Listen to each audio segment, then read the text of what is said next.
उन्होंने भी supreme court का जजमेंट आने से पहले, ऑफिशियली जजमेंट आने से पहले उन्होंने ये मान लिया था कि वो केस हार गए हैं। जब 370 हिंदुस्तान के कॉन्स्टिट्यूशन का कभी हिस्सा नहीं रहेगी। जो राष्ट्रपति ने फैसला लिया था वो फैसला बिल्कुल सही है। जो 35A हटाने का फैसला लिया, जो 370 हटाने का फैसला लिया, बिल्कुल सही लिया फैसला। मैं सुप्रीम कोर्ट बार एसोसिएशन के अध्यक्ष के नाते, ऑल इंडिया बार एसोसिएशन के अध्यक्ष के नाते और international council of jurist London के अध्यक्ष के नाते इस जजमेंट का वेलकम करता हूं, क्योंकि ये जजमेंट भारत की सर्वोच्च न्यायालय द्वारा भारत के सीनियर मोस्ट 5 जजेज द्वारा दिया गया जजमेंट है और 16 दिन दोनों पार्टीज़ को जो है पूरी उनको अपॉर्चुनिटी दी गई अपने अपनी आर्गूमेंट को बताने की, और उसको सुनने के बाद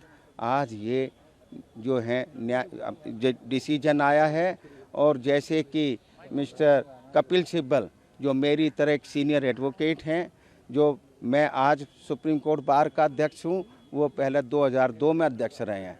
उन्होंने भी सुप्रीम कोर्ट का जजमेंट आने से पहले, ऑफिशियली जजमेंट आने से पहले उन्होंने ये मान लिया था कि वो केस हार गए हैं। तो क्योंकि हम वकील जो होते हैं, जो सीजन्ड एडवोकेट होते हैं, उनको पता होता है कि इस केस में क्या होना है, परंतु कई बार हम जो अपने क्लाइंट को राजी करने के लिए, कई बार अपने वोट बैंक को कंसोलिडेट करने के लिए, या हमारे जो फॉरेन में जो आका होते हैं उनको प्लीज़ करने के लिए, उनका कहना मानने के लिए इस तरीके की फ्रिवलेस जो है पिटीशन डालते हैं। परंतु आज ये सारी चीज़ का फैसला हो गया है।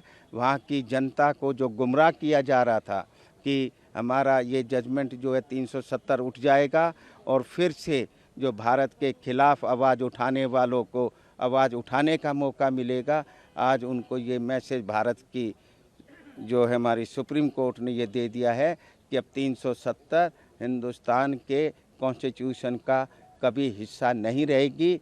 दुनिया भूल जाएगी कि कभी ये हिस्सा था। आज सुप्रीम कोर्ट का ये फैसला ऐतिहासिक फैसला आया है। आज के बाद मुझे लगता है 35 और 370 के पक्ष में जो दलीलें दी जा रही थी वो सब दलीलें बेमानी हो गई हैं। सुप्रीम कोर्ट ने कहा है कि जो राष्ट्रपति ने फैसला लिया था वो फैसला बिल्कुल सही है। जो 35A हटाने का फैसला लिया, जो 370 हटाने का फैसला लिया, बिल्कुल सही लिया फैसला। जो उन्होंने यूनियन टेरिटरी बना दिया जम्मू कश्मीर को, वो फैसला भी ठीक है, उसमें कोई कमी नहीं है। सुप्रीम कोर्ट ने कहा है कि वहाँ इलेक्शन कमीशन अपनी चुनाव की प्रक्रिया शुरू करे और 30 सितंबर 2024 तक अपनी चुनाव की प्रक्रिया पूरी कर ले। जहां तक जो कानून वहां लागू हो चुके हैं, राइट टू एजुकेशन और राइट टू इन्फॉर्मेशन, वो सब चलते रहेंगे। इस बीच में जितने फैसले लिए जा चुके हैं, उन किसी भी फैसले को, केंद्र सरकार के फैसले को सुप्रीम कोर्ट ने वापस करने का आदेश नहीं दिया है। इसका मतलब ये हुआ कि जो केंद्र सरकार का फैसला था उस पर सुप्रीम कोर्ट ने अपनी मुहर लगा दिया है। अब आज के बाद ये जो बार बार आर्टिकल 35A के बारे में जो दलीलें दी जा रही थी, आर्टिकल 370 के पक्ष में दलीलें दी जा रही थी, मुझे लगता है उन सबको जवाब मिल गया है और आशा करता हूं कि आज के बाद अब लोग सब शांत रहेंगे।